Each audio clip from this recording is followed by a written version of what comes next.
My first guest tonight says the Republican Party needs to work on health care despite the failure in the Senate.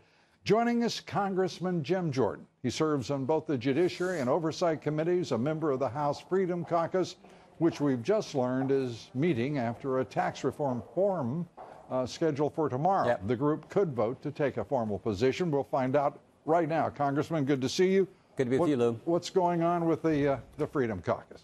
Well, you know, look, we did an op-ed last week, and we said sort of three key principles. Will the bill actually cut taxes? Will it simplify the tax code? And on the corporate side, will it create a tax code that's conducive to producing economic growth? And specifically, we want to know the answers to a couple key questions. What's the corporate rate? What's the small business rate? What's the repatriation rate? And on the personal side, how many brackets are they going to be, and what are rates for families? So if we get the answers to those questions tomorrow at this retreat, then hopefully we're moving in the right direction, and we're going to get this done for the American people. But we're going to wait and see what happens tomorrow at the retreat.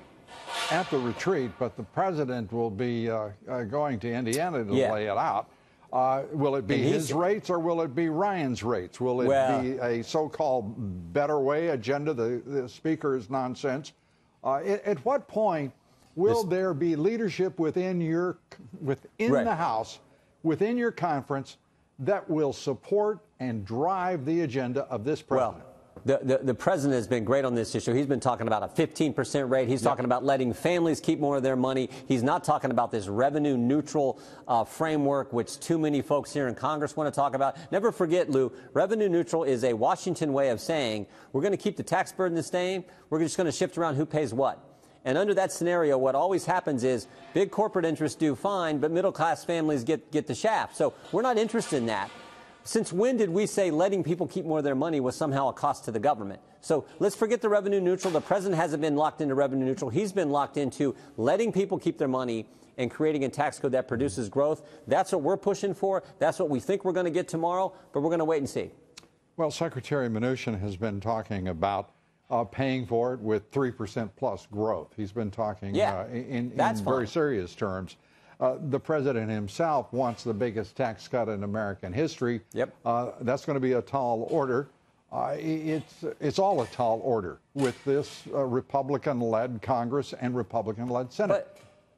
But it shouldn't be. This is what frustrates me, what frustrates you, what certainly frustrates the American people is this job is pretty basic. What did we tell the American people we're going to do? What did they elect us to do? Let's do that. We certainly told them we were going to cut their taxes. We told them we were going to repeal Obamacare. We told them we were going to build a border security wall. Let's just focus on getting those things done. Unfortunately, the health care debate didn't go the way we wanted so far. I still think there's a chance to do that down the road. But let's get tax cuts right. Let's get tax reform right, because that's what we told the American people we were going to do. One of the most difficult, problematic issues, of course, the wall, which the president promised throughout the campaign. Ryan, the speaker, the greatest opponent of that wall. He has blocked it in every way possible. The president has promised tax reform. Now it is his issue.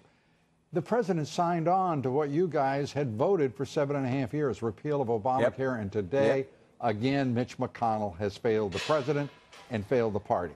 How long can he, or should he, and Speaker Ryan stay in office? Here's what bothers me, what again bothers you and so many Americans, is 6 Republican senators voted against the very same bill they had supported 20 months ago. The clean repeal legislation that I reintroduced this Congress was offered as an amendment back in July, and 6 Republican senators voted against the exact same sentences, same commas, punctuation, everything was the same, and they voted against it.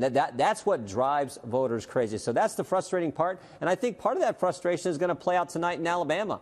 I think Roy Moore is likely going to be the next United States senator from that great state. And I think that's some of the frustration that people have had with what's going on here in Washington, what has failed to happen here in Washington, namely doing what we told them we were going to do.